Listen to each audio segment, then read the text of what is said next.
So YouTube's new AI rules are out, and it all comes down to choosing either yes or no. It's a simple choice for a complex situation, especially when it comes to AI voices, which has left all of you with lots of questions. So let's tackle them together so that you know what to do when it comes to AI-generated content on YouTube. Whenever you upload a video to YouTube, you'll now be greeted by this question, asking you to declare whether or not the content was made by AI. I'll assume you already know this because we made a video about it. But if you haven't seen it, go there first and then come back to this video. Because it doesn't matter how much information YouTube will provide about this option, individual creators are going to have questions about their specific needs when it comes to AI. And the most common question and concern of them all is AI voices or text-to-speech. Now, from this point on, we're not asking whether or not any of these things are banned on YouTube. Instead, we're just trying to answer a very simple question.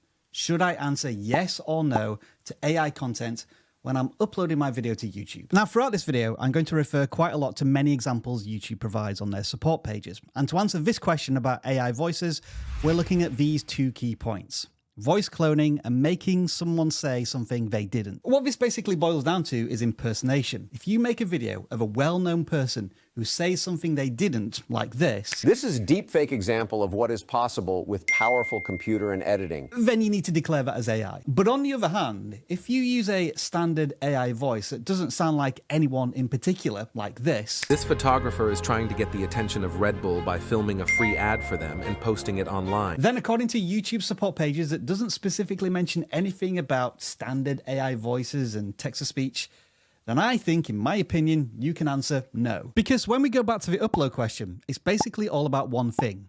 Are you trying to create realism out of something that is fake? I would say for 99% of creators, that's not their intention. They're using AI voices as a support tool. Maybe you need to use an AI voice so it can speak a language you're not fluent in. Or you're just not that confident doing voiceovers yet. Or it's part of the branding and the personality of the channel. In short, I don't think YouTube cares if you use an AI voice.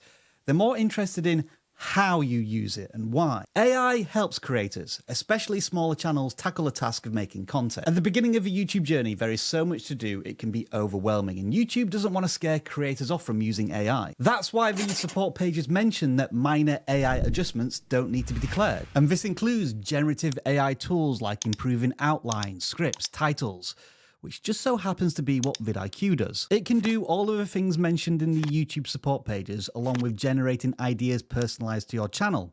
It can deep dive into keyword research, analyze feedback, and optimize your existing content.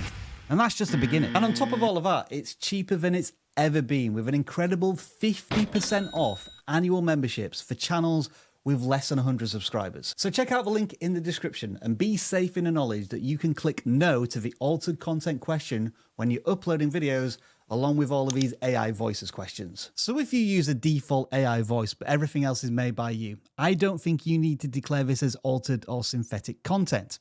And it doesn't matter if it's a travel, health, finance, or any channel for that matter. The topic doesn't force you to say yes. And if you use one of those specific named voices from an AI tool such as 11 Labs, do you have to disclose that?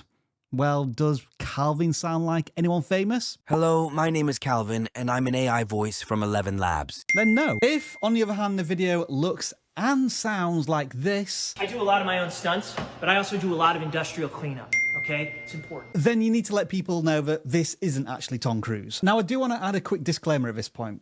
I could be wrong about all of this. It may be that when I'm saying that you can answer no, you actually have to answer yes. But if that is the case, then I say this to YouTube. If a creator like myself with over a decade of experience who calls themselves a YouTube educator can't understand these AI rules, how do you expect the average creator to fare any better? All right, let's move on. Because here's an interesting side question to the whole AI voices debate. What if you clone your own voice? I mean, I'm not actually saying any of this, but it sounds like me, doesn't it? So should this be declared as AI content? This is certainly more of a grey area, but I still think the answer is no, and I'll tell you why. First of all, I gave my consent for my voice to be cloned, and then I typed out the script for the AI voice. And it's on the vidIQ channel where the audience is very familiar with my voice. However, if another channel was to clone my voice and use it without my consent, then that would be considered altered or synthetic content. In my opinion, of course. So if you do clone your own voice and use it on your own channel for your own content, no need to declare. But if you clone a fictional character that is likely to be well known to your audience outside of your channel, then you should say yes. Now, AI-generated music seems to be a bit of a strict one. The support pages simply say that if the music is synthetically generated, it does require a yes answer. I think a big reason for this is because YouTube is launching its own AI music generator called Creator Music, which will automatically declare the content as AI generated. I also suspect that YouTube are under great pressure from their music partners to be strict on the rules around AI music because of the threat it poses to the industry. So when I look at a question like this that talks about altering their own voice and auto-tuning, my question back to them is, has the music itself, the beats, the melody, the instruments been synthetically generated? If the answer is no, then I don't think you need to declare it as AI. On the other hand, if you go to one of the many new AI music sites popping up, such as Udio, type in a couple of keywords and generate a track, then you probably need to answer yes to this music. But here's the weird thing about all of this. Synthetically generated music isn't new. It's been around for decades. And you probably won't believe it, but this is where I got my start on YouTube. Welcome, MC Magic!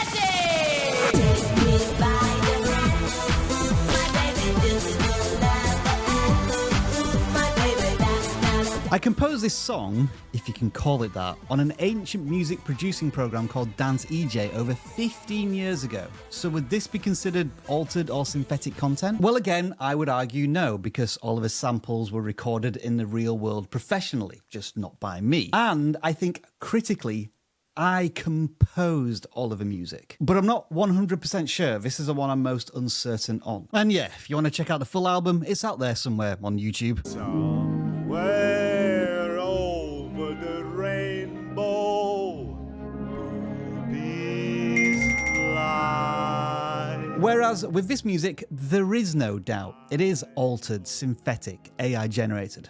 I'm just not sure if Arnold genuinely is singing out of tune or is pitch perfect. Why can't I?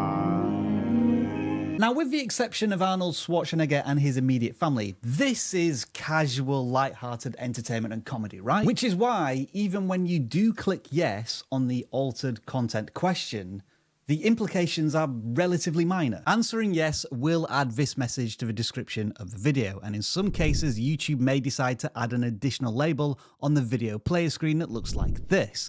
But this is far from the doom and gloom of demonetization and shadow banned videos. YouTube clearly state in their support pages that answering yes does not impact discovery of content or how much revenue a video can generate. But does that mean that this AI-generated deepfake is in the clear? Well, this is where things get a little more complicated, because it's the existing policies that may make a difference. There is a long-standing impersonation policy in place at YouTube, and I doubt the creator of the deepfake got Arnold's permission to do it, so it could, in theory, violate this policy and terminate the channel. Watching this video, you're one of the 10,000 lucky people who'll get an iPhone 15 Pro for just $2.